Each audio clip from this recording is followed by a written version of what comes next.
이사야 58장 11절부터 12절까지 말씀입니다. 11절, 12절 두 절의 말씀입니다. 우리 같이 함께 봉독하도록 하겠습니다. 11절, 12절 우리 함께 읽겠습니다. 여호와가 너를 항상 인도하여 메마른 곳에서도 내 영혼을 만족하게 하며 내 뼈를 견고하게 하리니 너는 물된 동산 같겠고 물이 끊어지지 아니하는 샘 같을 것이라. 내게서 날 자들이 오래 황폐된 곳들을 다시 세울 것이며 너는 역대에 파괴된 기초를 쌓으리니 너를 일컬어 무너진 데를 보수하는 자라 할 것이며 길을 수축하여 거할 곳이 되게 하는 자라 하리라. 아멘. 이 시간 갈릴리 찬양대 찬양으로 하나님께 영광 돌리시겠습니다. 오늘 동익교회 예배도 하나님의 영광의 임재가 함께하는 귀한 예배가 되기를 축원합니다. 사실 오늘 본문 11절의 말씀은 굉장히 익숙합니다. 왜 그렇죠? 물된 동산이라는 축복성으로 많이 부릅니다. 하나님이 항상 인도하시고 메마른 곳에서도 영혼을 만족시키시며 뼈를 견고하게 하십니다. 뿐만 아니라 물된 동산 같고 물이 끊어지지 않은 샘이 될 것이다. 이렇게 우리가 축복하지요. 이게 얼마나 대단한 축복입니까? 특별히 물된 동산과 물이 끊어지지 않는 샘이라는 축복의 말씀은 이스라엘 백성들에게 더욱 의미가 있습니다. 이스라엘은 건조한 광야 지대가 많습니다. 물이 굉장히 귀합니다. 이런 곳에서 항상 물이 풍족한 동산과 샘은 큰 축복입니다. 그런데 여기서요, 동산과 샘을 좀 구별해서 생각해 볼 필요가 있습니다. 동산의 물이 풍성하다는 것은 동산 자체를 아주 풍요롭게 합니다. 그런데 물이 끊어지지 않는 샘에서는요, 계속 물이 흘러가게 되죠. 무슨 말이죠?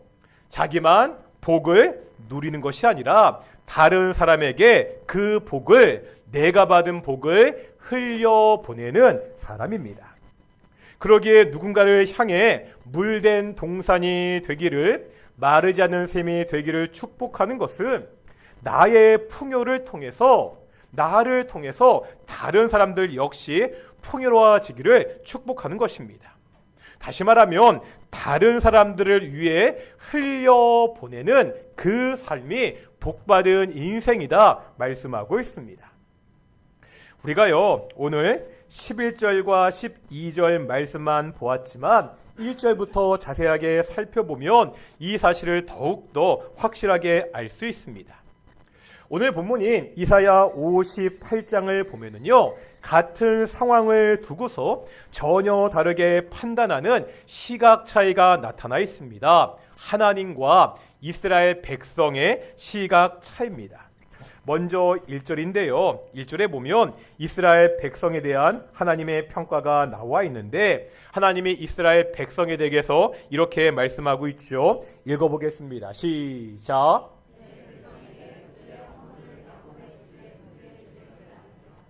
뭐라 말씀하시죠? 하나님은 이스라엘 백성에게 허물이 있다고, 죄가 있다고 지금 말씀하고 있습니다. 그런데 2절인데요. 우리가 보고 있는 개역개정 성경으로 보면 이스라엘 백성의 모습이 긍정적으로 보입니다. 하지만 원어를 살펴보면 그렇지 않다는 거예요. 그래서 한번 세 번역으로 읽어볼 텐데요. 2절의 말씀을 세 번역으로 읽어보겠습니다. 시작.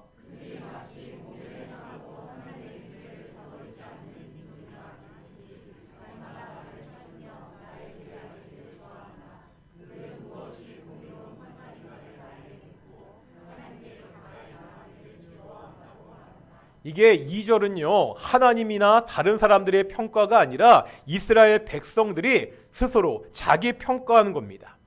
이스라엘 백성은요, 자신들이 의롭다고 생각했습니다. 자신들이 날마다 하나님을 찾으며 하나님의 판단을 물으며 하나님께 가까이 가는 것을 즐거워한다고 말한다. 스스로 그렇게 평가했다는 거예요.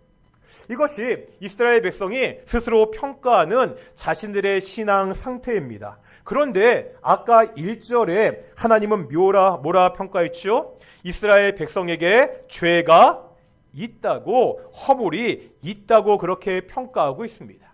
지금요, 하나님과 이스라엘 백성 사이에 똑같은 그들의 신앙의 모습을 보고 전혀 상반되게 평가하고 있습니다. 도대체 이런 차이가 왜 생기죠? 이렇게 정반대의 평가가 나오는 이유가 무엇입니까? 이제 58장 3절부터 보면 금식에 대한 말씀이 있거든요. 여기에서 특별히 금식이 언급되는 것은 이 금식이라는 것이 신앙인이 할 수 있는 가장 경건한 신앙의 모습 중에 하나이기 때문입니다. 한번 3절 보시겠습니다. 3절 읽겠습니다. 시작.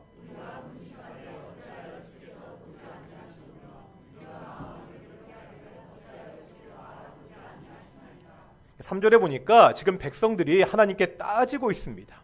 하나님, 우리들은 지금 마음을 괴롭게 하며 금식까지 하고 있습니다. 그런데 하나님이 자신들의 이러한 모습을, 신앙을 알아주지 못한다고 불평하고 있습니다. 이게 바로 이스라엘 백성의 문제라는 거예요. 이들은 자신들의 신앙이 좋다고 생각했습니다. 아니, 금식까지 하는 그 자신들의 모습을 자랑하고 있습니다. 그 종교 형식, 행위를 자랑하는데 정작 그 내용은 없다는 거예요. 본래 금식은 뭐죠? 성경에 보면 하나님의 사람이나 이스라엘 백성이 금식한 모습이 여러 번 나옵니다.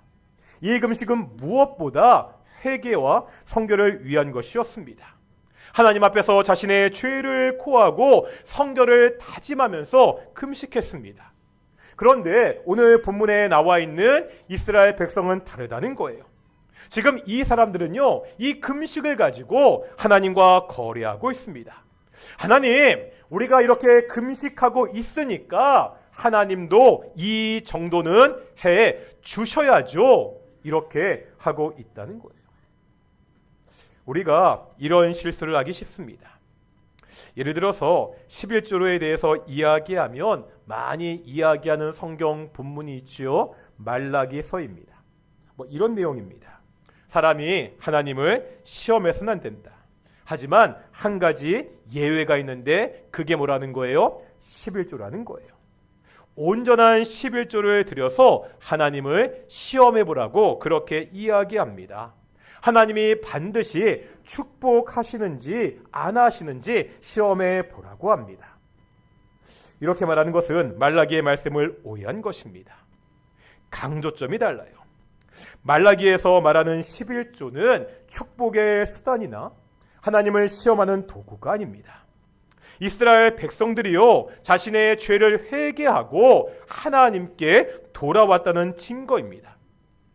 왜 그렇죠? 사람에게 이 돈의 문제는 가장 중요한 문제입니다. 11조는 내가 이 돈보다 하나님을 더 사랑한다는 신앙 고백입니다. 단순하게 하나님께 헌금을 많이 하면 복을 받는다고 말하는 것은 잘못이라는 거예요. 이건 하나님을 돈이 필요한 초라한 분으로 만드는 일입니다. 11조가 축복을 거래하는 수단이 될 수가 없습니다. 물론 11조는 소중한 신앙 고백입니다. 하나님이 모든 것을 공급해 주시는 분이라는 신앙 고백이 담겨져 있습니다. 내 모든 것이 다 하나님의 것이라는 신앙 고백입니다. 그런데 이 신앙 고백의 내용은 없어지고 형식만 남게 되면 이거 역시 우상 숭배와 다를 바가 없습니다. 무당에게 돈을 주고 복을 비는 행위와 다름이 없습니다. 오늘 본문에 나오는 금식도 마찬가지입니다. 이 금식은요, 너무나 소중한 신앙의 유산입니다. 그런데 그 내용이 사라지면 금식은 더 이상 금식이 아니라는 거예요. 제가 예전에 한번 말씀드린 적이 있는데요. 금식과 너무나 비슷하지만 금식이 아닌 것 두 가지가 있습니다. 형식적으로는 같습니다. 하지만 그 내용은 전혀 달라집니다. 먼저 뭐가 있냐면요. 금식 기도가 있고요. 굼식 기도가 있습니다. 기억나시나요? 금식 기도와 굼식 기도. 이게 금식 기도나 굼식 기도나 둘 다 먹을 것을 먹지 않고 하나님께 기도합니다. 그런데 차이가 있습니다. 굶식 기도는요, 말 그대로 내가 밥을 굶는 것에 초점이 있는 거예요. 내가 밥을 굶으면서 기도한다는 것에 내가 스스로 만족합니다. 이것을 남들에게 과시하고 자랑합니다. 나는 금식 기도하는 사람이야. 이렇게 뽐내는 거지요. 신약 성경에 보면 이렇게 했던 대표적인 사람들이 있죠. 누구죠? 바리새인입니다. 이들은 나름대로 아주 열심히 신앙 생활을 했습니다. 누가복음 18장에 보면은요, 바리새인의 기도와 세리의 기도가 나오고 있습니다.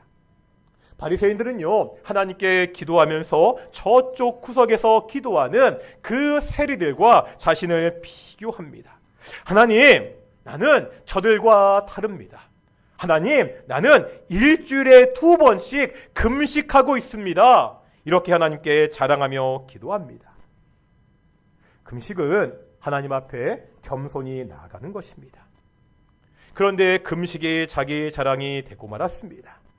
하나님 앞에서 자랑하고요, 사람들 앞에서 자랑합니다. 이런 기도는 더 이상 금식 기도가 아니라 무슨 기도라고요? 그냥 밥을 굶는 금식 기도입니다.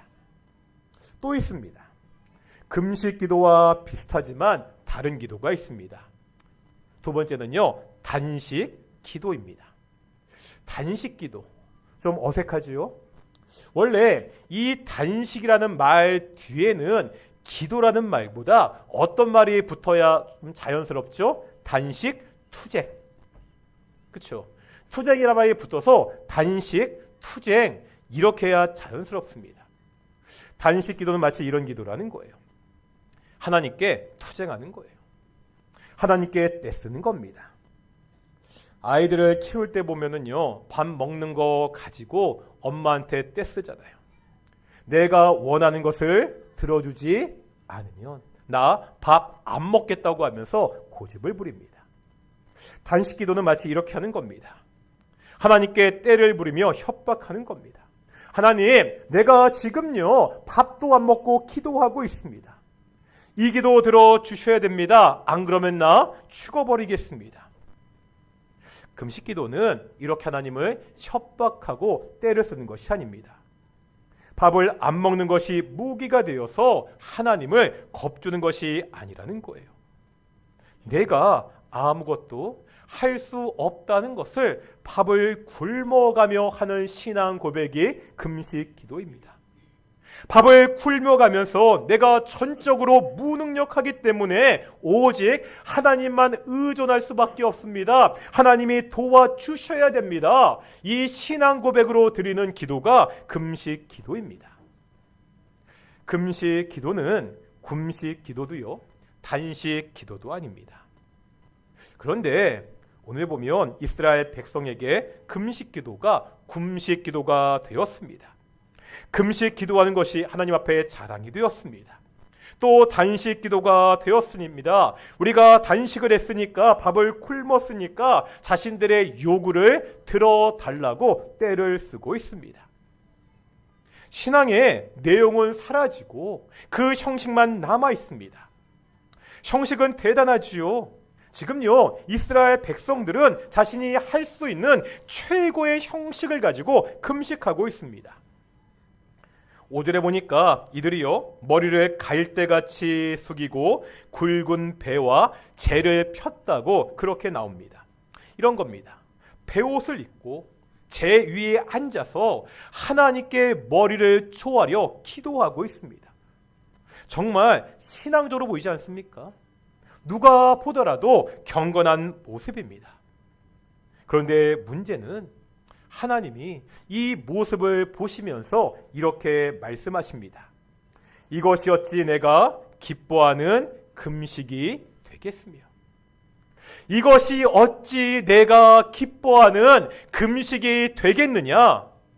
아무리 신앙적으로 보일지라도 그 내용이 빠져버리면 하나님이 기뻐하지 않는다는 거예요.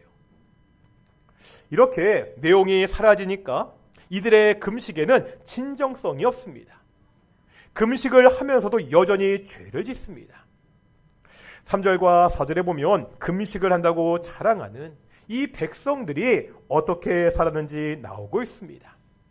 먼저 그들은요, 금식을 하면서 오락을 구했습니다. 이 오락을 구했다는 건 이 말이 그냥 좀 즐거워했다 이런 차원이 아닙니다. 금식을 한다고 하면서도 자신의 욕망을 따라 내가 원하는 것을 마음대로 했다는 말입니다. 두 번째로 보면 온갖 일을 시켰다고 나옵니다. 이 말은요, 자신이 부리는 사람들, 자신 아래에 있는 그 사람들에게 폭정을 행했다는 말입니다. 세 번째로 보면은요, 논쟁하며 다투며 싸웠다고 말씀하고 있습니다. 어떤 거지요? 말로는요, 금식을 한다고 합니다. 아니, 정말 너무나 경건한 모습으로 금식하고 있습니다. 그러면서 여전히 죄에서 벗어나지 못했습니다. 욕망을 따르고요, 사람들을 괴롭히고 서로 다투며 싸우고 있습니다. 금식이라는 최고의 신앙적인 모습을 보이면서 그 삶의 내용은 전혀 따라가지 못하고 있습니다. 이것이 지금 이스라엘 백성의 문제라는 거예요. 1절에서 하나님이 지적하신 그들의 죄와 허물입니다. 사실 이것은 이사야서 내내 지적되는 이스라엘 백성의 문제이기도 합니다. 경건의 모양은 있지만 경건의 능력은 없는 자들입니다. 이사야서 1장에서도 이것을 아주 아프게 지적합니다. 이사야서 1장에 보면 이스라엘 백성들이 하나님께 드리는 제사를 철저하게 지킵니다. 월삭으로, 안식일로, 대회로 모입니다. 이렇게 모일 때마다 살찐 짐승의 기름과 피로 정말 제대로 된 제사를 드립니다. 하지만 하나님께서 이들의 제사에 대해서 뭐라고 말씀하시죠? 나에게 헛된 제물을 가져오지 말라고 합니다. 내가 너희가 지키는 그 제사와 그 절기를 싫어한다고 그렇게 말씀하고 있습니다. 이유가 뭡니까? 제사는요, 하나님이 명령하신 것입니다. 이스라엘 백성들이 하나님의 명령에 따라서 그렇게 제사를 드리는데 내가 그 제물이 받기가 싫다고 말씀하시는 이유가 뭐죠? 1장 13절입니다. 1장 13절 읽겠습니다. 시작.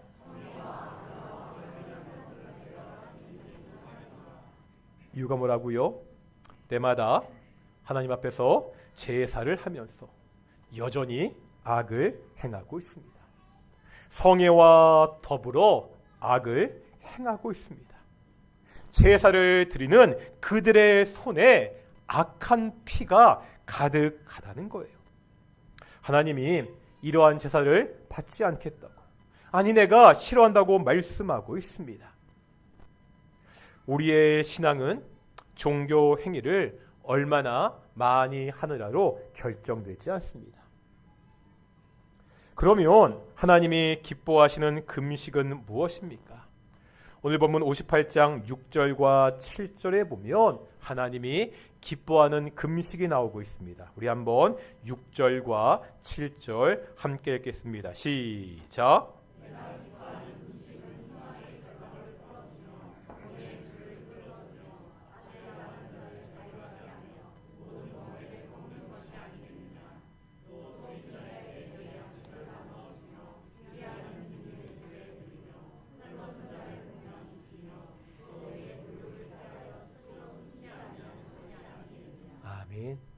이게 하나님이 기뻐하시는 금식이거든요.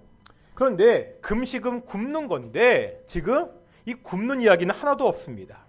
너희가 금식할 때 이렇게 해라, 이런 방식으로 해라, 이런 이야기도 없습니다.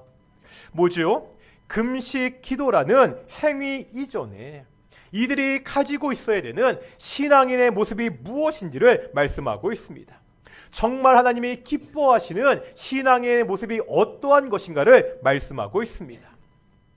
하나님이 어떤 사람들을 기뻐 받으십니까? 예배 참석 잘하는 사람, 새벽기도 빠지지 않는 사람, 11조 온전히 하는 사람, 이 모습들이 신실한 신앙인의 모습이 맞습니다. 이런 모습 자체가 잘못이 아니죠. 우리가 이렇게 살도록 노력해야 됩니다. 다만 지금 하나님의 말씀은 이러한 종교적인 모습 이전에 더 중요한 것이 있다고 말씀하고 있는 거예요. 6절에 보니까 억압받는 사람을 해방하라고 말씀하고 있습니다. 7절에 보니까 이 땅에 가난한 사람들을 도우라고 말씀하고 있습니다. 하나님이 정말 기뻐하는 신앙의 모습은요, 단순히 나아나 하나님 앞에 나아가서 잘해보는 것이 아니라는 거예요. 다른 사람들과의 관계입니다. 특별히 이 땅에 있는 힘들고 가난하고 약한 사람들을 돕고 세우는 사람이 하나님이 기뻐하는 사람이라고 말씀하고 있습니다. 이제 9절과 10절도 마찬가지입니다. 역시 다른 사람과의 관계를 말씀하고 있는데요. 제가 9절과 10절의 일부분을 현대인의 성경으로 보여드릴 텐데요. 우리 한번 이 말씀 읽어보겠습니다. 시작.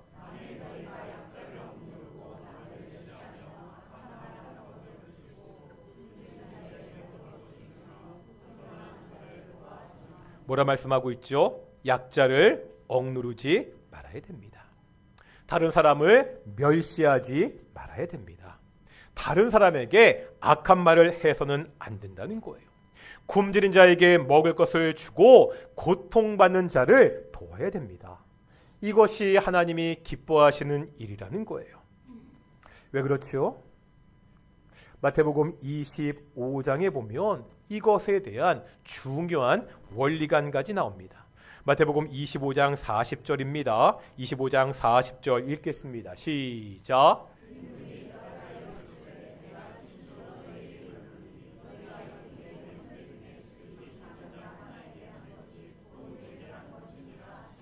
아멘.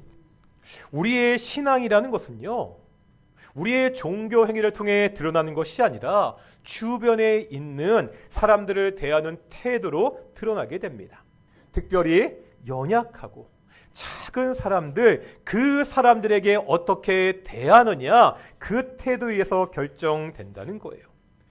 이 사람들에게 하는 것이 곧 누구에게 하는 것이라고요? 나에게, 하나님께, 예수님께 하는 것이라고 말씀하고 있습니다. 하나님께 하는 종교 행위라는 그 형식에는 다른 사람을 사랑한다는 그 내용이 담겨져 있어야 합니다. 우리가 항상 듣는 이야기잖아요. 하나님 사랑, 그 다음에 뭐라고요? 이웃 사랑. 이 두 가지가 떨어질 수 없습니다. 이것이 함께 가는 것이 올바른 신앙입니다. 하나님은 이런 사람들에게 복을 약속하십니다. 우리가 아까 보았던 오늘 본문의 축복의 말씀은요, 이런 배경 하에 있습니다. 그냥 복 받아라 하면서 복을 말하는 것이 아닙니다. 그냥요, 목사가 축복 기도하면 하늘에서 하나님의 복이 떨어지는 것이 아니라는 거예요. 저는요, 그런 능력, 그런 권능 없습니다. 하나님을 신실하게 섬기는 사람, 이 땅에 연약한 사람들을 신실하게 진심으로 섬기는 그 사람에게 주어지는 축복이라는 거예요. 8절 맨 앞에 보면 접속사가 나옵니다. 그리하면 눌린 자들을 자유롭게 하고 이 땅에 약한 사람들을 세우는 삶을 살아라. 그리하면 하나님이 이런 복을 주실 것이다. 그러면서 그 다음에 하나님이 그런 사람에게 주시는 복의 내용이 자세하게 설명되어 있습니다. 8절에 보면 하나님의 영광이 호위하는 복을 말씀하고 있습니다. 하나님의 영광이 함께하는 복입니다. 9절에 보면 이러한 사람들의 기도를 들으신다고 말씀하고 있습니다. 기도의 응답은 단순히 기도하는 시간의 문제가 아니라는 거예요. 기도의 응답은 기도하는 그 사람의 삶의 문제라는 말씀입니다. 10절에 보면 어둠이 사라지고 낮과 같이 될 것입니다. 우리가 읽었던 11절에 보면 그러한 사람은 물된 동산 같고 마르지 않는 삶의 복을 받습니다. 이제 12절에 보면은요, 이 축복은 당대에 끝나지 않습니다. 이렇게 복을 받은 사람들의 자녀들이 이 땅에 황폐하고 무너진 것을 다시 세우는 보수자가 될 것이다. 이렇게 말씀하고 있습니다. 저는 동인교회 담임 목사로서 사랑하는 우리 동인교회 모든 성도들이 하나님의 복받기를 진심으로 소망합니다. 어떤 복이죠? 하나님이 함께 하는 복, 기도 응답의 복, 하나님의 빛으로 가득한 복, 물된 동산의 복, 마르지 않는 샘의 복, 자녀들의 복, 하나님이 약속하신 이 복을 사랑하는 동인의 성도들 가정마다 받기를 그렇게 소망합니다. 그런데 이 복은 목사인 제가 줄 수 없다는 거예요. 제가 축도한다고 갑자기 이러한 복이 성도들에게 하늘에서 내리는 것이 아니라는 겁니다. 어떻게 하나님의 복을 받을 수 있지요? 오늘 본문은 우리에게 말씀하고 있습니다. 우리가 하나님을 신실하게 섬겨야 됩니다. 종교 예식을 넘어서 하나님에 대한 그 진심이 우리가 하는 그 형식 속에 이 예배 안에 담겨져 있어야 됩니다. 그런데요, 이 하나님에 대한 진심은 주변에 특별히 연약한 사람들을 대하는 우리의 모습을 통해 드러나게 됩니다. 힘들고 연약한 사람들, 그들을 우리가 도와야 됩니다. 우리가 그렇게 살 때 하나님의 복이 우리에게 임한다고 오늘 본문은 우리에게 가르치고 있습니다. 우리 한번 옆에 분들에게 이렇게 한번 인사하겠습니다. 서로 축복하시는데, 물된 동산의 복 받으세요.